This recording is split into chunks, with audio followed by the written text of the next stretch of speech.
Es reconocido como uno de los fundadores y maestros en la práctica del coaching ontológico. Es abogado de la Universidad de Chile, con formación en el campo de la teoría del lenguaje y la educación.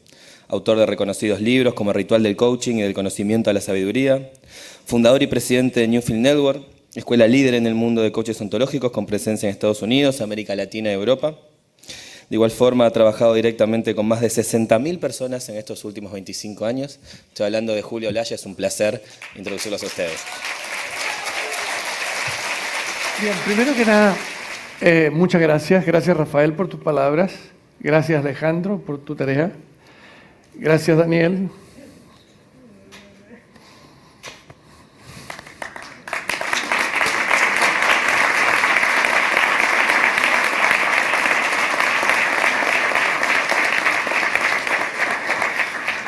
Hace 40 años yo vivía aquí en Buenos Aires y no es sino una sincronía increíble que hoy yo esté frente a ustedes.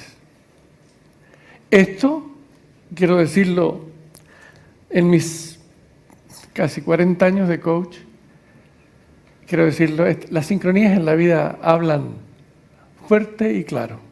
¿Qué me dice la vida con esto? Y lo que la vida me dice es una cosa. Yo podría arruinar el mensaje de la vida hoy día diciendo esto yo me lo merezco. Esto es un regalo que me da la vida y se lo agradezco profundamente.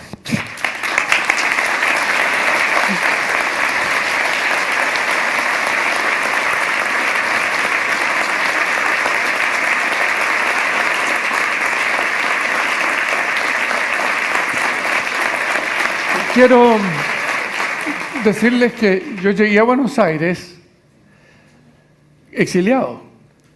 Llegué aquí un día 5 de marzo del año 74. Venía con mi esposa, 2 hijos, y no tenía idea qué iba a ser de nuestra vida. Lo que había pasado en Chile, para bien o para mal, pero lo que pasó en Chile, mi vida comenzó muy temprano, me casé a los 25, me recibí de abogado a los 25, tuve mi primer hijo a los 26, etcétera, etcétera, y fui exiliado a los 28. Y no solo eso, soy el hijo de un exiliado español. Mi padre, ya fallecido, llegó a Chile exiliado. O sea, tenemos 2 exilios en la historia. Y ahora sale Donald Trump en Estados Unidos y yo me vengo a exilio argentino otra vez, como ustedes pueden ver. Cosas de la vida. Pero bueno, más allá de cualquier historia, aunque no deja de ser broma cierta, esta no es tan broma, yo les quiero decir que, les quiero contar un poquito, porque ustedes, imagínense, hace 40 años esto era inimaginable para mí en la vida, inimaginable. Pero no sabía yo en ese momento que esa experiencia me estaba dando lugar para que yo hiciera lo que podía hacer en mi vida. Sin esa experiencia probablemente no habría pasado. La vida enseña. Yo siempre digo, la vida nos entrega regalos, pero nunca envuelto en papel de regalo. ¿Se han fijado eso? Y ese regalito fue gigantesco. Y en ese momento, si ustedes me hubieran dicho, mira, el regalito de estación de la vida, yo le habría dicho, ¿por qué no te vas a un cierto lugar? ¿Se dan cuenta, no? No parecía un regalo y lo fue. La experiencia fue durísima, A los poquitos meses de llegar a Argentina, muere Perón. A los 2 años de yo llegar a este país, el golpe de Estado en Argentina, cae Isabelita. La inflación era de 1000% en ese tiempo. Me tocó les quiero decir, todo tipo de pruebas a un extremo que no imaginé. Y cuando me voy a los Estados Unidos, me encuentro con que tenía una tarea, darle de nuevo sentido a mi existencia, a la vida. Y todo el aprendizaje que yo inicio en los Estados Unidos no lo hago como una tarea intelectual. Créanme, se los digo, del fondo del alma, no fue una tarea intelectual, fue la búsqueda profunda, reencontrarme con el sentido de la existencia y de poder entender algo, hacerme otras preguntas sobre este misterio que es la vida, que es el que estemos aquí. Bueno, yo quiero contar un poquito de historia, porque como ustedes son mis colegas, aprovechemos a compartir algo. Yo llego a los Estados Unidos en el 78, al comienzo del 78, y me encuentro que a 2 departamentos, de un departamentito al que llego allá en Estados Unidos, vivía un señor que se llama Fernando Flores, un ex ministro chileno. Yo no lo conocía, lo conozco ahí y empiezo a visitarlo y a conversar. Él estaba estudiando para su tesis de doctorado filosofía del lenguaje. Y tuvimos grandes conversaciones, me acuerdo, por horas y horas y horas y horas, en que él me habló de algo que yo no sabía, que era filosofía del lenguaje. Yo no puedo dejar de reconocer ese momento por una razón muy simple. Pues doy gracias a la vida de ese momento también. Muchísimas gracias, vida, por ese regalito. Aprendí de ese hombre muchas cosas. Eso no quiere decir que después hayamos tomado distintos caminos y diferencias en la aproximación al tema de la educación y otras cosas, pero no puedo dejar de agradecer ese momento. Sería una injusticia. Y en ese tiempo que trabajamos juntos, aparece algo que es simplemente extraordinario. Empiezo a trabajar y a dictar algunos cursos que eran de 4 días en ese tiempo en Canadá, en los Estados Unidos y en México. Y era cosa muy curiosa porque yo me daba cuenta que había algo en lo que yo hacía que me discrepaba de lo que mi maestro me había enseñado. Y básicamente lo voy a decir en breve, no lo he dicho nunca así, creo, en público como aquí. La filosofía del aprendizaje transformacional de ese momento se fundaba en la idea de que el aprendiz debía ser sometido a una cierta presión o fuerza para bajarle las defensas para que pudiera aprender. Y yo me di cuenta que cuando yo enseñaba no había necesidad de hacer eso porque el amor y el respeto y la reverencia a otro ser humano es la mejor apertura de puerta para que un ser humano aprenda. El amor es más que suficiente. El respeto, la dignidad con que yo trate a un ser humano frente mío, la legitimidad, y permítanme que use una palabra, lo sagrado del ser humano que tengo frente a mí, cuando eso existe, ahí emerge un milagro. Con estos miles, gracias, con estos miles de personas que me ha tocado trabajar en mi vida, he descubierto, por ejemplo, el profundo dolor que existe en el mundo de hoy. Profundo, y se lo voy a decir, profundo. Miles y miles de personas en distintos continentes, en distintos países, en distintos idiomas, con los que me toca trabajar, el dolor que hay. Y lo más impresionante es que junto a ese dolor y esperando la oportunidad hay una belleza. Hay una belleza que me asombra cuando la veo que emerge. Yo acá, en el ratito que estuve cuando entré, ya me encontré con varios exalumnos. Algunos me han dicho que son yo soy del 1989. Gracias, suficiente, ya sé que estoy viejo. Sin embargo, les puedo decir que me toca el alma saber que algún día conversamos con ellos y me decían algunos, gracias porque me cambió la vida. Y es cierto, está disponible eso. Entonces, quiero aprovechar esta ocasión para decirles que voy a partir con una pregunta que tiene que ver con la siguiente reflexión. Los seres humanos inventamos nuevas prácticas en cualquier dominio cuando las viejas prácticas en ese dominio no se pueden hacer cargo de las crisis que emergen. Los seres humanos necesitamos inventar nuevas prácticas simplemente porque las viejas no pueden hacerse cargo de esas nuevas crisis que están emergiendo. ¿Por qué nace el coaching? ¿Por qué nace? ¿Por qué surge? Y les voy a decir que me recuerdo muy bien una frase de Einstein que decía: los problemas que hemos creado con este nivel de pensamiento no los podemos resolver con ese mismo nivel de pensamiento. Y esto lo quiero conectar con el nacimiento del coaching. ¿Por qué nace el coaching? ¿Para qué? ¿Qué objetivo? ¿De qué crisis se hace cargo? ¿En qué dominio se hace cargo? Y el coaching, a juicio mío, nace para hacerse cargo de una crisis que raramente mencionamos, que es la crisis del saber de nuestro tiempo. El saber de nuestro tiempo. No lo que sabemos, sino de lo que concebimos y entendemos como saber en nuestro tiempo. Esa concepción del saber con la que hemos vivido 500 años, literalmente 500 años, esa crisis está O sea, ese mundo está colapsando. La modernidad, en el sentido del que estoy hablando, está colapsando. Algo nuevo está surgiendo. Y vamos a ver mucho dolor.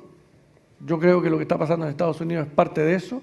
Cuando una era cae, cuando la visión del mundo de una era cae, colapsa, arrastra muchas cosas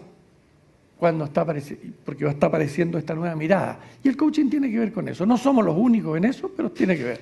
Entonces, quiero referirme a eso y quiero decirle a muchos de los exalumnos míos que están aquí en la sala, que algunas de las cosas que voy a decir ustedes me las han escuchado en distintas ocasiones, pero quiero referirme a ello en este contexto. Los contextos cambian el sentido de lo que decimos. No se olviden, la palabra contexto quiere decir lo que le da sentido al texto.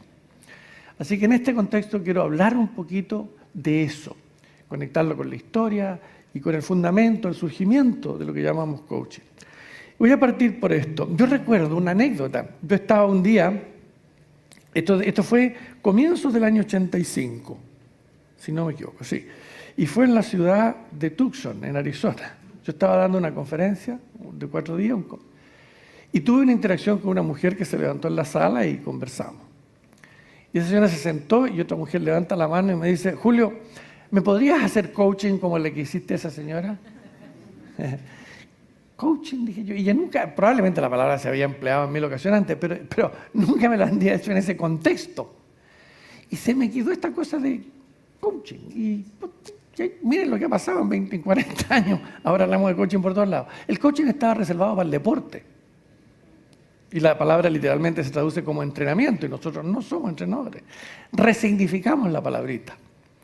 Pero en todo caso, esa anécdota muestra de algo que el mundo... ¿Se han dado cuenta ustedes que nosotros andamos en búsquedas y no sabemos qué es exactamente lo que buscamos? Bueno, algo de eso está pasando en la Tierra. Hay mucha gente que busca lo que nosotros hacemos, aunque no sabe todavía por qué nos busca siquiera. Fíjense que yo vengo, por ejemplo, ahora de estar en la ciudad de Minneapolis. Estuve trabajando con empresarios, con ejecutivos de unas organizaciones importantes en la Tierra, 360 de ellos. Y saben, no hablamos ni una palabra de productividad, de objetivo. Estábamos hablando de algo impresionantemente poderoso. ¿Qué es esto? ¿Sabían ustedes que una encuesta de la Gallup acaba de salir publicada hace 6 meses atrás?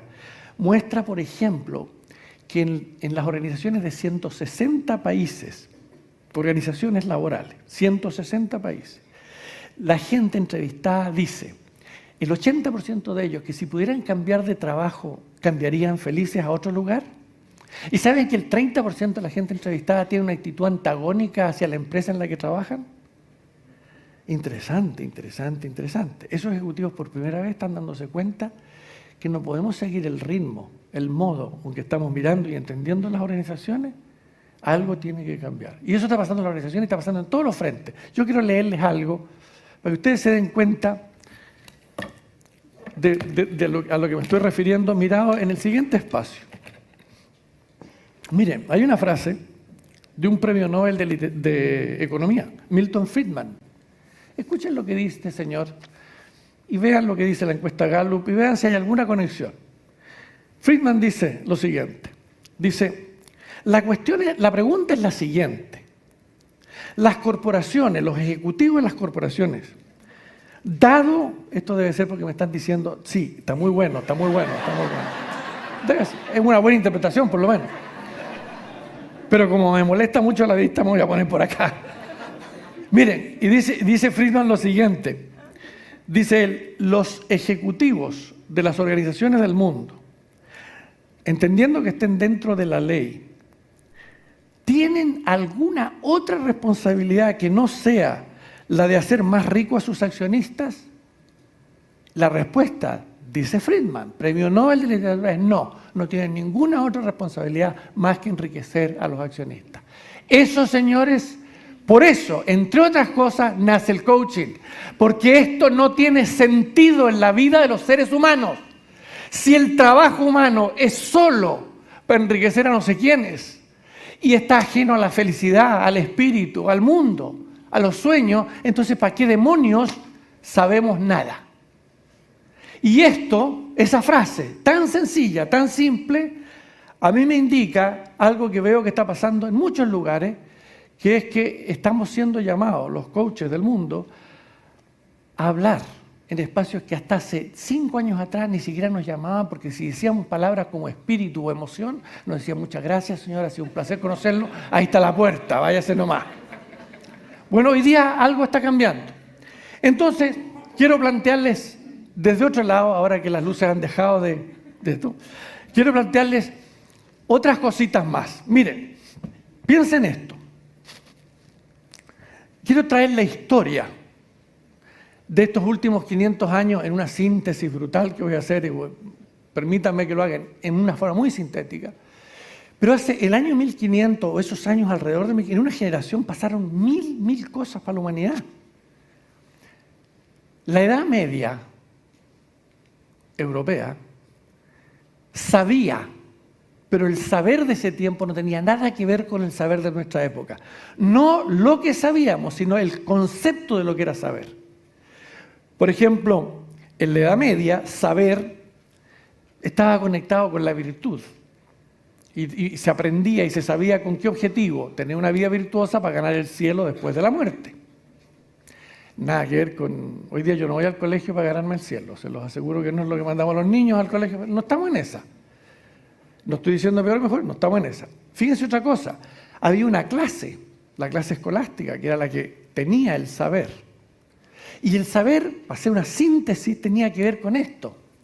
Saber era poder citar a los grandes maestros. Si yo citaba a Aristóteles, a Platón, si yo citaba la Biblia, si yo citaba a Heráclito, a quien fuera, eso me hacía acceder al saber.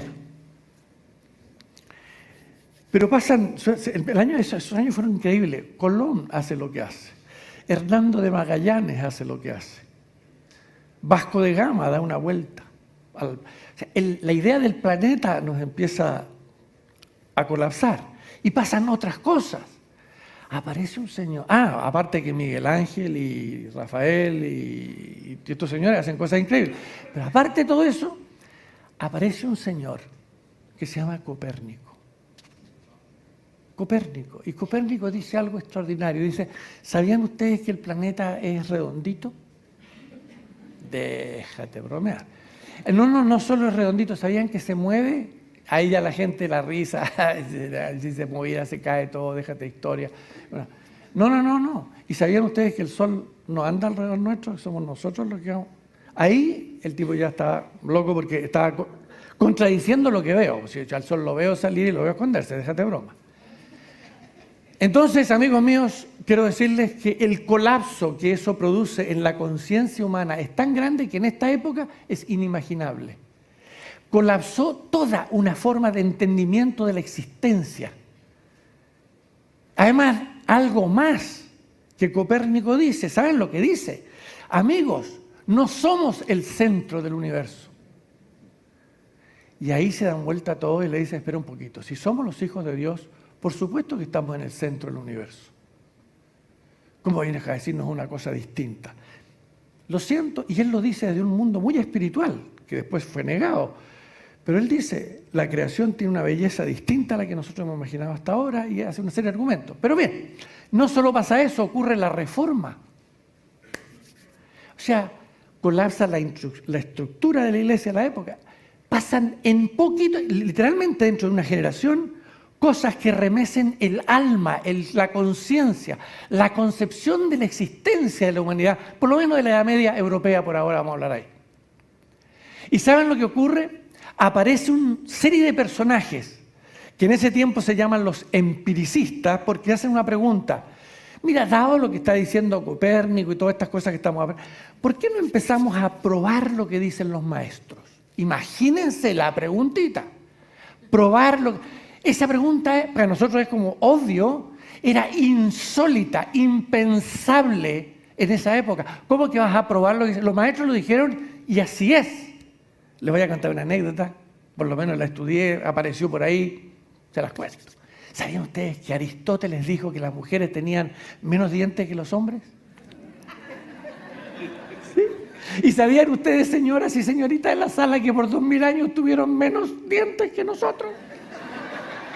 Lo sabían, ¿ah? Fíjense una cosa, y a nadie se le ocurrió contarlo. Puta, qué raro, ¿ah? ¿No es extraordinario? ¿Y saben por qué nos los contamos? Porque eso era una agresión impensable al maestro. Era sospechar. Entonces piensen lo que eso significaba. Lo que produce en la conciencia humana, todo eso que pasa en esa época, hace que mucha gente, los que yo llamé recién empiricistas, empiecen a hacerse una pregunta. ¿Y por qué no probamos lo que dijeron los maestros? ¿Y por qué no probamos? Y aparece, qué sé yo, Galileo, y aparece Kepler, y aparece más tarde, qué sé yo, otro y otro y otro. Pero esa gente empieza a decir, probemos lo que dicen los maestros. Eso a la autoridad de ese tiempo es una amenaza impresionante. O sea, amenaza la autoridad misma. Y entonces, algunos los queman, a otros los mandan a la cárcel, y otros se pasan la vida como Galileo en su casa, etcétera, etcétera. Pero no pueden parar la pregunta, no la pueden detener. Probemos. Si lo estamos diciendo, era gente que no estaba viniendo de estar en contra de la religión o en contra del cristianismo. No. Era gente que incluso venía de ahí. Galileo viene de ahí y Copérnico vienen de ahí. Y ellos lo único que están diciendo es, por favor, déjenos probar. Bueno, amigos míos, he aquí un asunto central. La amenaza fue tan grande y tan poderosa que la autoridad de la época no la puede detener. Y estos empiricistas, que después pasan a llamarse los científicos, hacen la pregunta y la ejercen. ¿Por qué no probamos? Probemos. Y empiezan a hacer pruebas, y a esto y el otro. Y se produce una transformación brutal del saber. Insisto, inimaginable para nosotros. Pero esa distinción yo la quiero hacer y quiero que la grafiquen en sus cabecitas, por favor. Esto lo saben ustedes, pero quiero decirlo en el espacio en que estamos aquí. La experiencia humana, la iglesia, la autoridad de su tiempo, la fuerza escolástica de la época, hace lo siguiente. Dice, bueno, hagamos una cosa, hagamos un acuerdo. Y el acuerdo lo voy a poner aquí, si me dan algo, aquí está.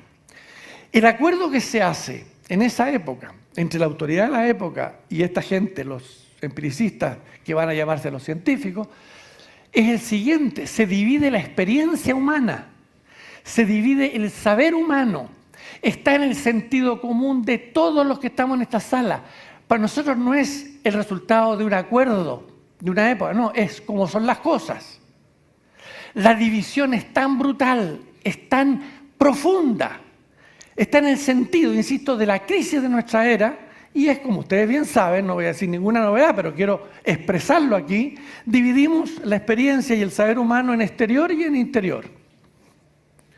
¿Y saben lo que hicimos? A partir de esa época, dedicamos toda la fuerza del saber a este espacio. El interior queda reservado a la iglesia y a otro mundo, pero la fuerza del saber, de la investigación, de la dedicación está en el mundo exterior, a un extremo tan grande y con tanto éxito que filósofos del siglo XVIII y XIX incluso empiezan a sospechar de que el mundo interior es como un cuento. Y no solo eso, dividimos el lenguaje humano, fíjense bien, a esto le llamamos materia y a esto espíritu, a esto le llamamos cuerpo, a esto le llamamos alma. Y voy a usar una palabra en un tono distinto, escúchenme porque voy a poner el tono. A esto le llamamos objetivo. Este es subjetivo. ¿Me siguen la palabra? Por ejemplo, el auto que está allá afuera en el garaje es objetivo.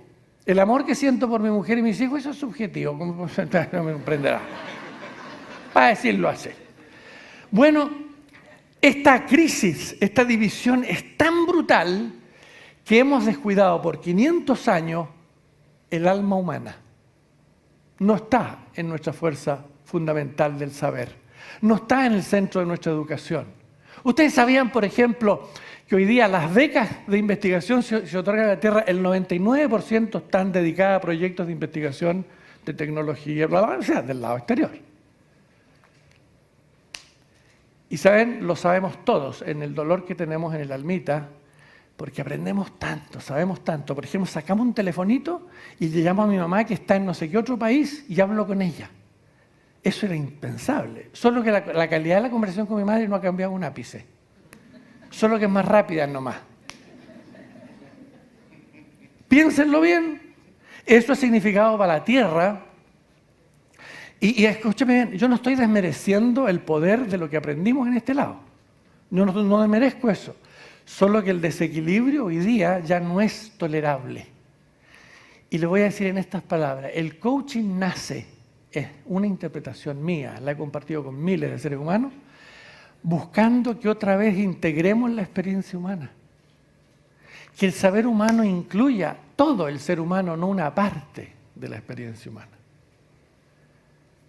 Por eso yo decía al comienzo, cuando dos seres humanos o más se encuentran en un espacio, voy a llamarlo con estas palabras, un espacio sagrado de aprendizaje, es imposible que no nos hagamos cargo también de los asuntos de nuestra alma, el espíritu, el mundo emocional, el sentido de propósito, el sentido de la vida, de la existencia.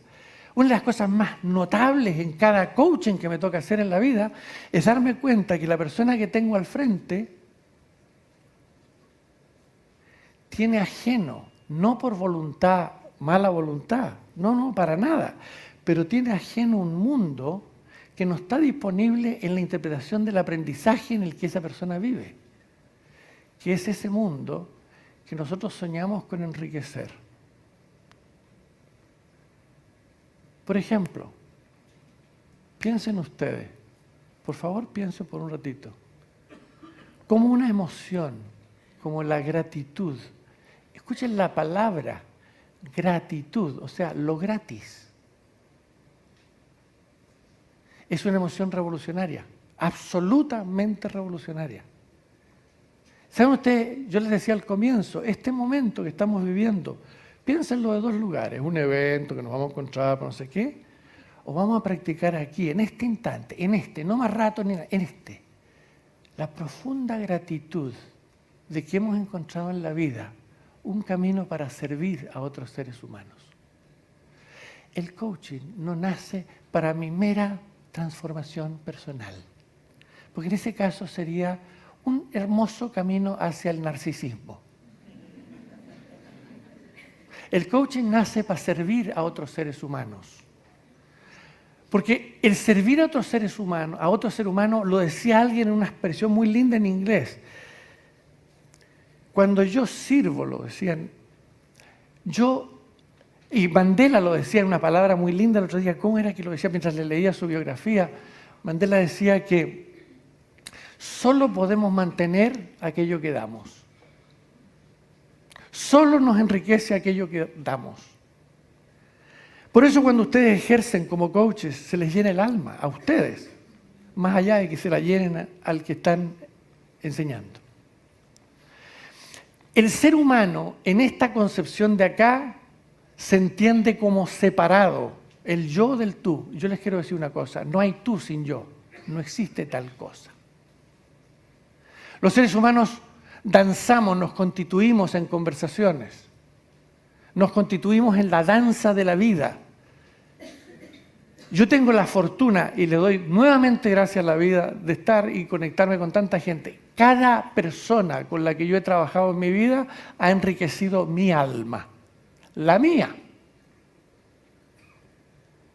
Entonces, los invito a que reflexionemos un poquito sobre lo siguiente.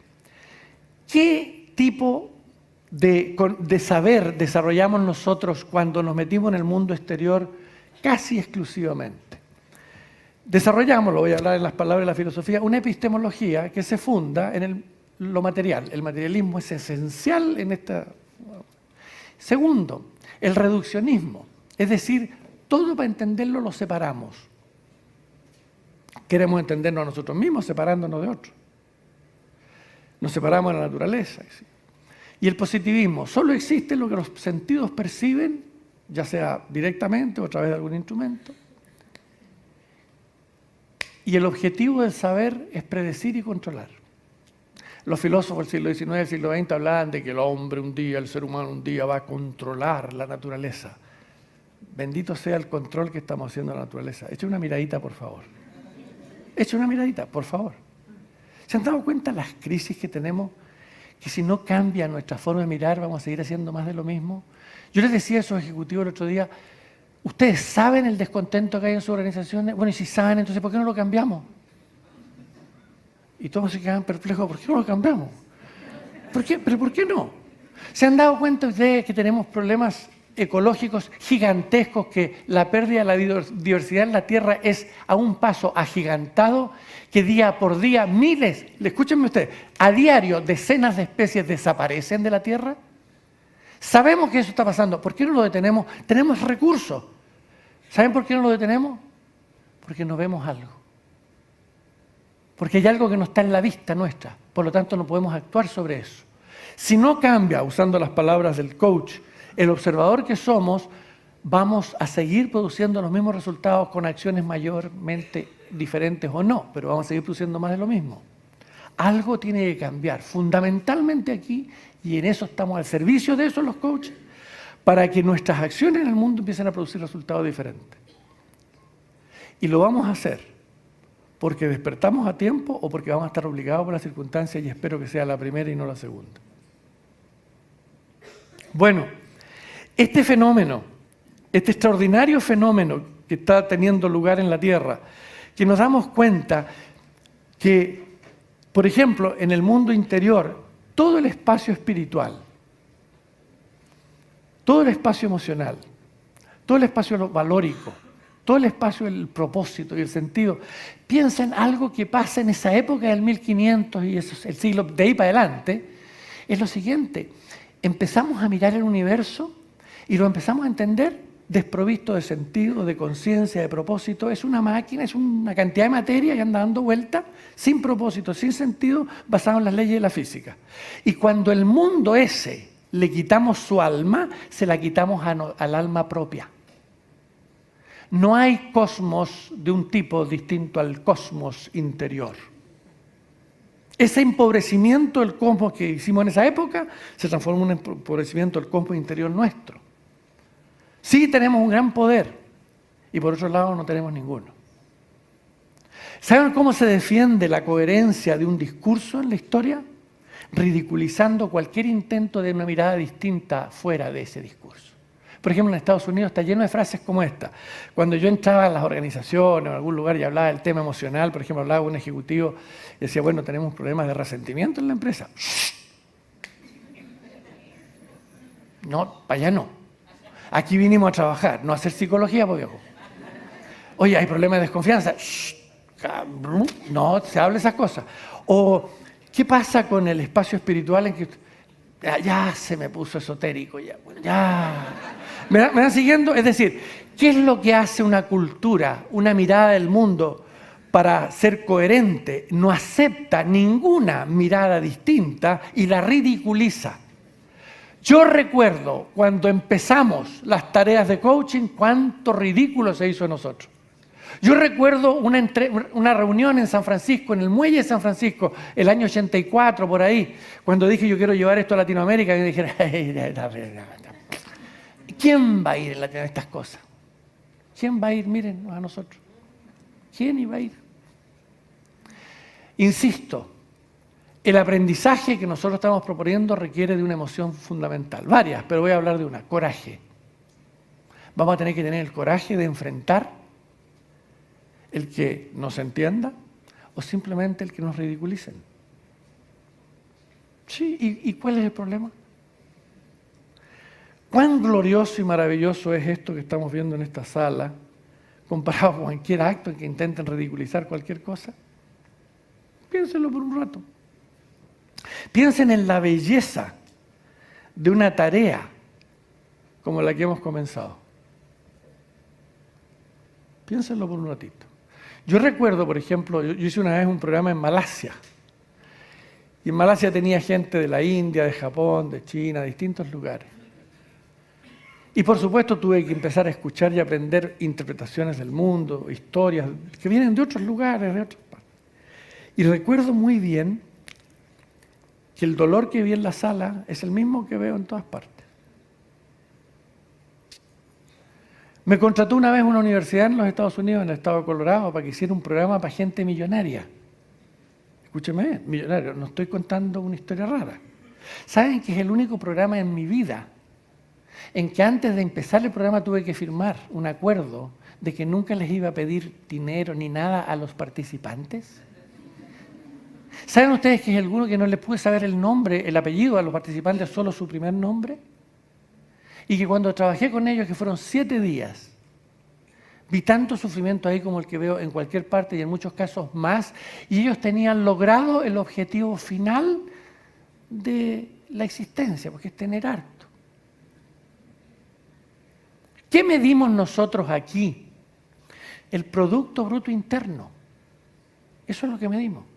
Y pensamos que si eso crece, deberíamos estar todos contentos. ¿Ustedes sabían que el Producto Bruto Interno de la Tierra, desde la Segunda Guerra Mundial hasta ahora, ha crecido muchas decenas de veces? ¿Y ustedes sabían que en ese mismo tiempo la depresión en los países desarrollados del planeta creció 11 veces 1100%?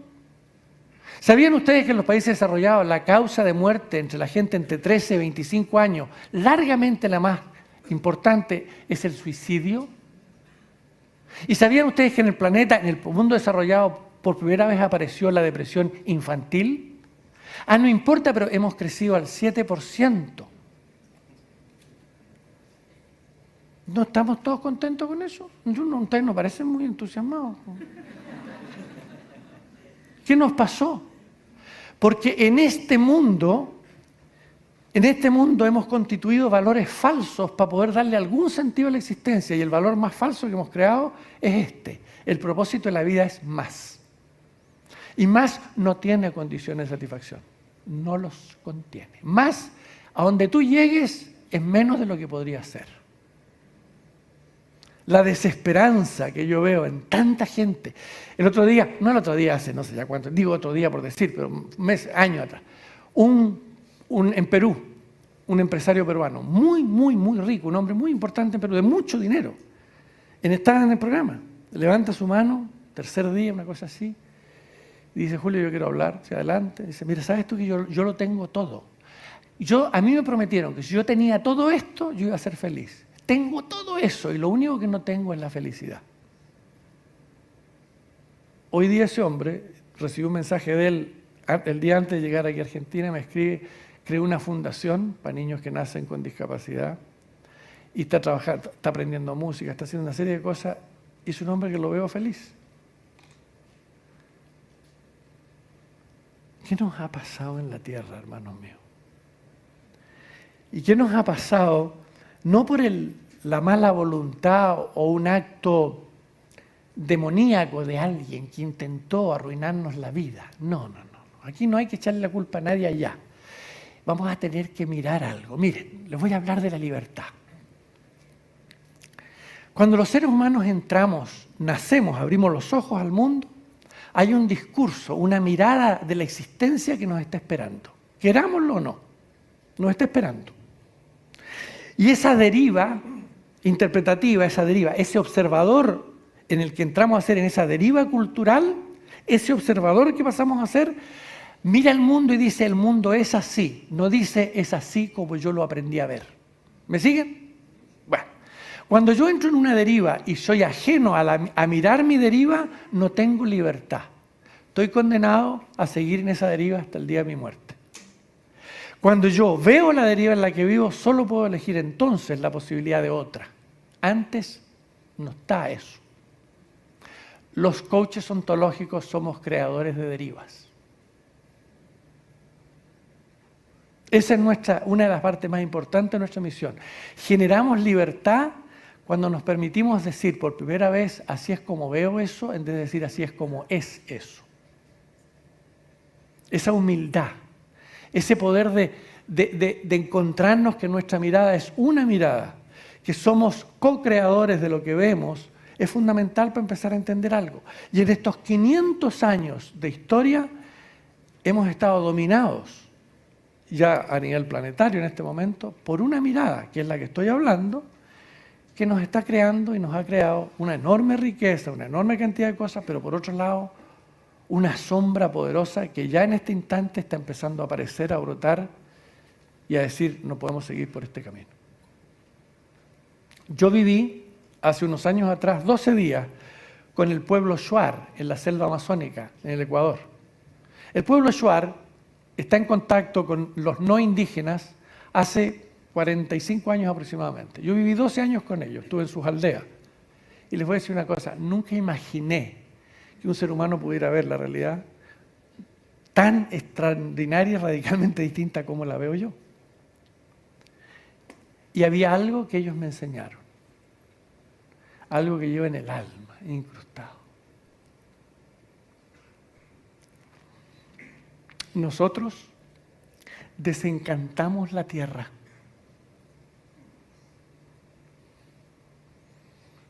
Ellos celebran cada día las abejas, los árboles, les dan las gracias, los protegen. Ellos saben que ellos son eso. Nosotros estamos profundamente lejanos a traer lo sagrado a lo cotidiano y lo vamos a tener que aprender. ¿Qué les parece si hacemos que este momento sea sagrado por decisión propia? No en un sentido religioso, sino en una forma simple de hacer reverencia a que haya otro ser humano junto a ti que está queriendo compartir sueños contigo.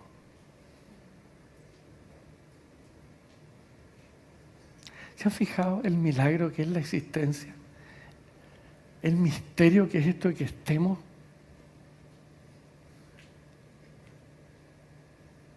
Y lo hemos transformado en una loca carrera por más. ¿Hasta cuándo? Y andamos buscando. ¿Se han dado cuenta, por ejemplo, que la sociedad moderna, como desapareció la alegría, la hemos reemplazado por la excitación? Todo es tirarse un paracaídas, saltar de no sé dónde, y la música, yo escucho música y tengo que ponerme, porque si no me dan como vos, me dejan la cabeza así, no puede ser música, tiene que ser ruido. ¿Qué pasó con la alegría? Se fue, apareció la excitación, y se han dado cuenta de algo fantástico, la excitación por esencia es temporal, es momentánea. La droga, pim, y después del pim, pum. La alegría, en cambio, puede mantenerse. Y sabían un secretito, pero no se lo digan a nadie. Vamos a tener que ponernos en contacto con nuestra tristeza. Hermanos míos, profundamente en contacto con nuestra tristeza. Porque les voy a decir algo. La tristeza es una emoción que evitamos a toda costa, el televisor, cualquier cosa para salir de ella porque le tenemos temor de que se nos quede pegada. No se queda. La tristeza es la emoción que anuncia que algo nos importa. Solo puede haber tristeza cuando hemos perdido algo que nos importa. Por lo tanto, la tristeza está conectada con el poder del sentido. Yo no estoy triste porque se me cayó un pañuelito, a menos que ese pañuelito tenga un significado especial. ¿Por qué a veces durante el coaching lloramos? Nos aparece la tristeza porque estamos poniéndonos en contacto con lo que nos importa, dándonos cuenta de pérdidas que ni siquiera habíamos registrado. Y la segunda emoción fundamental aquí, detrásito de esta, y voy a insistir, lo dije, es el coraje. El atrevernos a entrar en un camino que no está definido y no sabemos exactamente dónde nos lleva.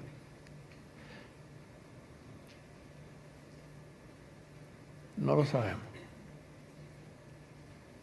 Hagan un pequeño ejercicio, ¿me permiten que lo hagamos en la sala todos? Busquen a un compañero o a una compañera. Mírense, una conversación brevísima que se las voy a dar un segundito, un brevito, chiquitito, por favor. Y si tienen a su compañero y compañera, háganse la siguiente pregunta. ¿Cuál es tu relación con la tristeza? Hazte esa pregunta y compartan un ratito y yo los voy a llamar. 2 minutitos, adelante, converse. Bien, muchas gracias. Paremos ahí un ratito. Les pido algo, por favor.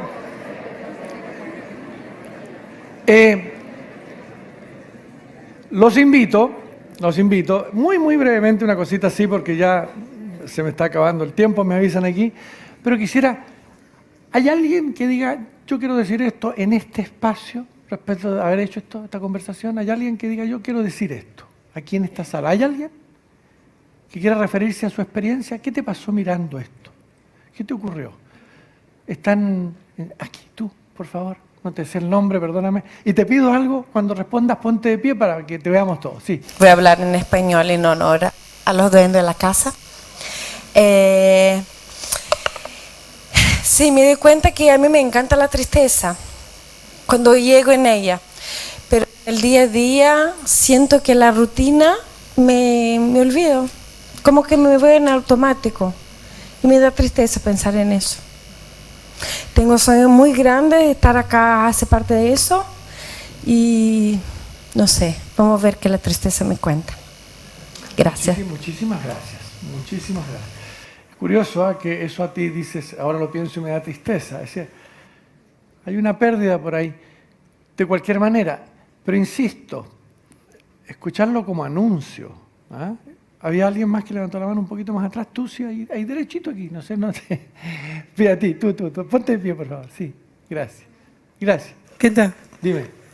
Mi nombre es Claudia y ella Patricia. Hicimos una especie de feeling al revés. Sí. Ella expresa la tristeza y yo la trago con comida, por ejemplo. No la expreso. Y estoy en ese proceso de quiebre, de sacar afuera. No he llorado en muchos años, recién ahora puedo. Y bueno, hice feeling con ella automáticamente. Me mostró lo que yo estoy buscando en este momento.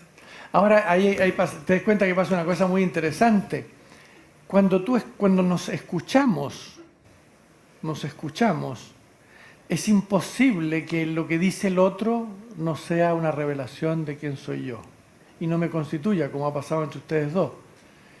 Y fíjate que estamos hablando de un tema que el otro día venía en un avión y aparece un artículo, para que ustedes lo sepan, es bien importante. El artículo decía: la tristeza, una emoción negativa. Ay. Por eso me gusta viajar. Gracias.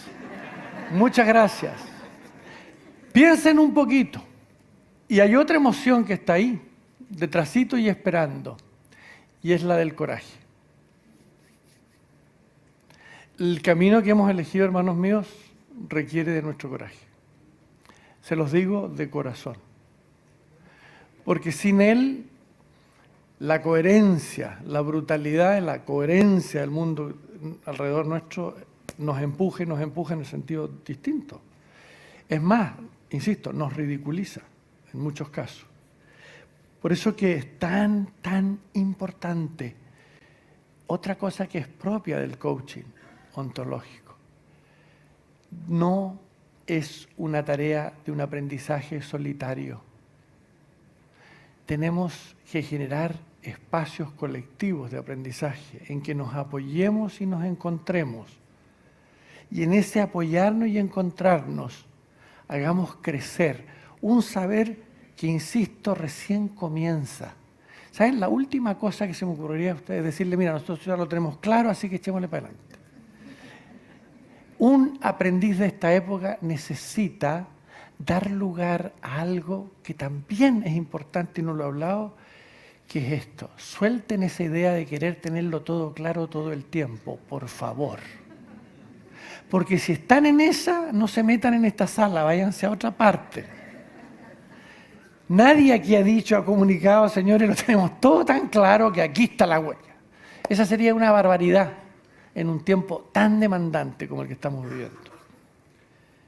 ¿Hay alguien más que levantó la mano y quisiera no decepcionar? Tú, por favor. Sí, a ti. ¿Qué es lo que...?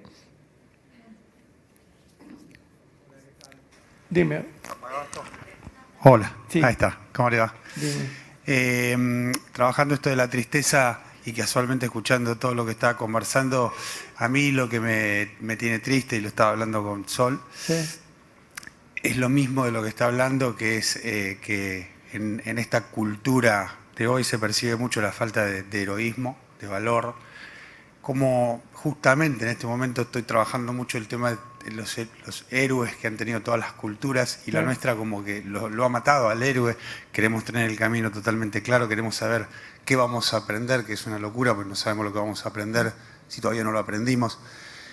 Y quiero rescatar para mi vida, por lo menos, y con el coaching creo que es una herramienta eso, de despertar el héroe que hay en nosotros, que se va a animar a transitar un camino que va a llegar probablemente a un lugar mucho más maravilloso del que podemos imaginar y también llevar a otros. Exactamente. Y sobre todo, eso último es importante, inimaginable en este momento. Inimaginable. La tarea, o sea, si ustedes piensan en el misterio de la existencia, ¿no? ¿Qué demonios es esto de estar? Y empezamos a darle voz de nuevo al universo. Empezamos a escuchar. Yo me acuerdo, Jung, por ejemplo, Jung escribió sobre las sincronías, ¿te acuerdas? Y dice, no se lo digo a nadie porque si digo me van a ridiculizar. Claro. Pero ¿qué era la sincronía? Empezó a escuchar el mundo y los mensajes que el mundo da. ¿Cuál es el mensaje de este encuentro? ¿Qué nos quiere decir la Tierra? Sí, De yo creo este que tenemos momento que estamos una viviendo. historia incluso dentro nuestro que está hablando y que nos está llamando a esto que está usted hablando Así ahora. es. Y eso, darle crédito y empezar a escuchar, eso implica un desafío a la lógica de nuestro tiempo. ¿Cómo va a estar escuchando los árboles y la montaña y el mar? Eso pues, está bien para un poeta que se pone loco, pero hasta ahí. Y vamos a tener, hay algo que vamos a tener que abrirnos y mirar. Fíjate que mirando las viejas tradiciones en la historia, los planetas, las montañas, el viento, todo hablaba de alguna manera. Estábamos llenos de magia en la existencia. Hoy día reemplazamos la magia por las explicaciones. La astronomía. Exactamente, estamos llenos. Y por eso yo los invito a ustedes a una cosa. Aprovechemos este día y te invito a ti. Muchas gracias por lo que has dicho. ¿Eh? Gracias, Julio. Gracias. Yo los invito a una cosa. Traduzcamos este lugar, lo voy a decir con esas palabras, en un lugar mágico, sagrado, a propósito, porque nosotros decimos, y no en un sentido religioso, y pueden ustedes tener las creencias que quieran, ese no es el tema, pero sagrado en el sentido que seamos capaces de hacer una reverencia frente al ser humano que tenemos al frente. Eso significa ser sagrado. Yo te miro a ti, no sé si nos habíamos conocido o no, y puedo hacer una reverencia de gratitud y aprecio porque estés aquí. ¿Cuánto de eso ya desapareció? Joseph Campbell, que fue uno de mis maestros, decía que en los pueblos que él estudió, polinésicos, los pueblos nativos de América y otros pueblos, los ancianos, los sabios se reunían cada tanto tiempo y declaraban que el saber que sabían se había agotado y que había que inaugurar un nuevo saber. Y para hacerlo se reunían en un espacio que los sellaban, quedaba sellado. Nadie podía entrar hasta que esa gente saliera con algunas ideas de algo. Y ese espacio, lo primero que se decía que ese espacio era sagrado. Y segundo, el que dirigía el espacio no enseñaba, solamente mantenía la sacralidad del espacio. Y esas conversaciones que ahí ocurrían eran inéditas. Existía el completo respeto para escucharse, el completo respeto para mirar las cosas de otra manera, el completo respeto. Esos espacios no los tenemos. Por lo menos, yo sé que en nuestros programas lo que hacemos es constituirlos, pero no están disponibles. Piensen ustedes que hemos transformado la educación en preparación para el trabajo. ¿Se han dado cuenta del achicamiento que hemos hecho del saber humano? ¿Dónde quedó la magia, el misterio, el ensueño? ¿Dónde? Vayan a estudiar porque tienen que tener un trabajo. Yo no estoy diciendo que no haya necesidad de hacer eso es otra cosa, pero eso es tan chiquito en el marco gigantesco de lo que es posible con el saber humano. Yo los miro a ustedes ahora, desde la gratitud que siento. Veo sus caras, sus gestos.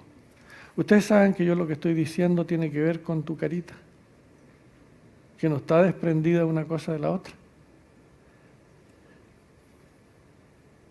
Ustedes saben que ese gesto que estás haciendo tú con tu cara ahí, a mí me está diciendo algo que inspira lo que yo pueda decir, que no estamos divididos y separados como nosotros creemos que estamos.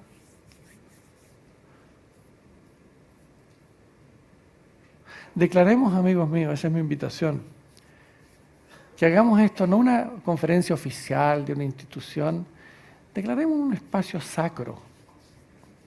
Recuperemos esa capacidad de mirarnos entre nosotros y démonos permisos para ser grandes desde la humildad. América Latina tiene algo disponible. Como estamos en el margen, no estamos en el mainstream, no estamos allá en el norte, tenemos la libertad para pensar ciertas cosas que allá son imposibles de pensarse. De veras, hay que aprovechar ese espacio. Traslademos para estas tierras un pensamiento que está haciendo falta en el planeta. Una cosita más que quería decirles antes de terminar. Cuando yo estuve con el pueblo Shuar en la selva, y he estado haciendo muchas cosas con el pueblo Aymara, el pueblo Maya en México, con el pueblo Inca en Perú, y ahora voy a trabajar un poquito con ciertas tribus en Colombia. Hay una cosa, hermanos, que quiero pedirles a todos desde el fondo de mi alma. Esto es del corazón, de mi puro corazón. La modernidad generó en Europa una arrogancia impresionante. Los europeos salieron de la modernidad por el mundo, al África, a América y no respetaron un ápice del saber de ninguno de esos pueblos. Todos esos pueblos con los que he conversado, y he tenido el honor de estar con el pueblo mapuche en el sur de Chile y tener reuniones y conferencias con ellos, y les voy a decir una cosa, ellos me han dicho una cosa,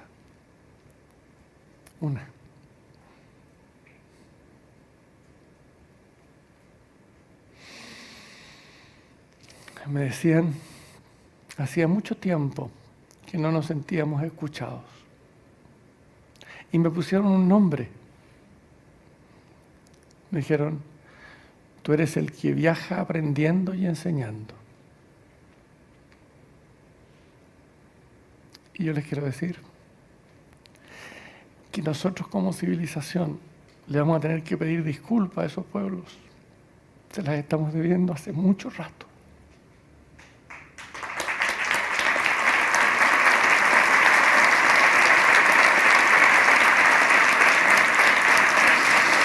Mucho rato. Gracias. Muchas gracias.